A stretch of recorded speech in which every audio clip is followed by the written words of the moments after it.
Jadi jelas ya ada ayatnya ud'u rabbakum tadarru'aw wa khufyah. Terusannya apa? Innahu la yuhibbul mu'tadin. Kalau kamu berdoa itu yang tadarru'. Tadarru' itu ya yang sangat sopan, wa khufyah secara diam-diam atau secara enggak berlebihan. Terusannya ayat innahu la yuhibbul mu'tadin. Allah itu tidak suka orang yang melewati batas. Itu termasuk melewati batas dalam doa karena ada unsur mendikte Allah.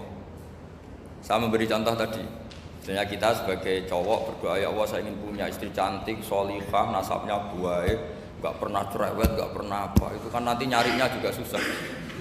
Nanti kalau Allah menjabatkan itu adanya di surga, ning donya ora payu rabi, kira-kira. Ya itu sudah berlebihan. Terus kalau ada ulama mengatakan doa itu mukhul ibadah, itu maksudnya gini, doa itu bukti kita minta itu bukti kita lemah. Nah merasa lemah itu sudah bagian dari ibadah. Makanya masyhur itu syairnya Abdul Al-Haddad itu. Fadu'ai wabdihali dalilun li fiftikori itu. Jadi saya berdoa itu hanya sebagai bukti saya butuh Allah. Saya sendiri tidak punya kepentingan mustajab apa enggak. Jadi wali-wali yang mengatakan doa itu mukhul ibadah sebetulnya itu malah wali-wali yang dari awal enggak kelintas disembadani apa enggak.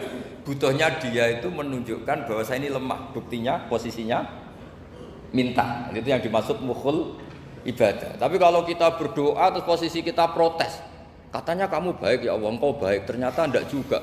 Buktinya semua doa saya enggak kamu kabulkan. Wah, ini malah doa kriminal jadinya.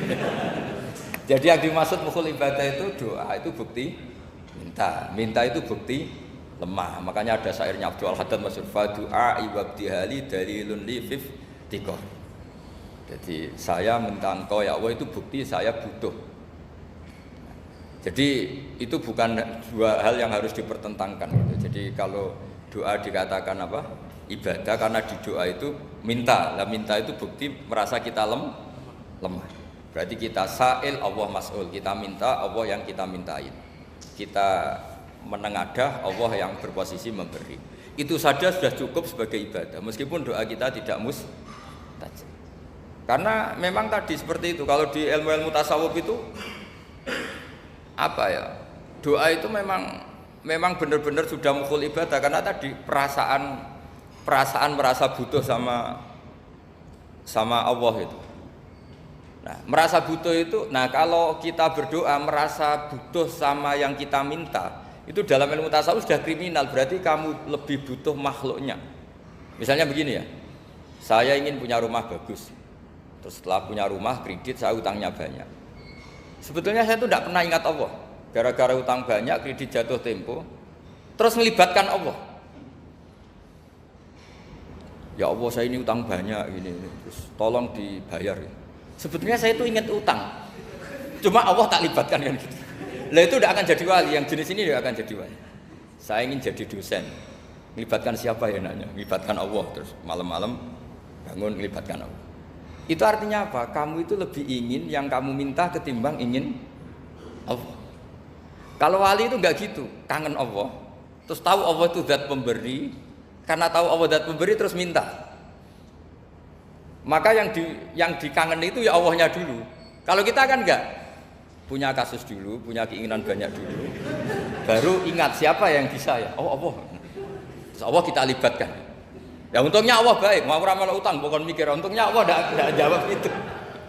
Jadi itu bedanya wali. Kalau wali itu kangen Allah dulu, baru minta. Kalau kita enggak, banyak masalah dulu, baru melibatkan Allah.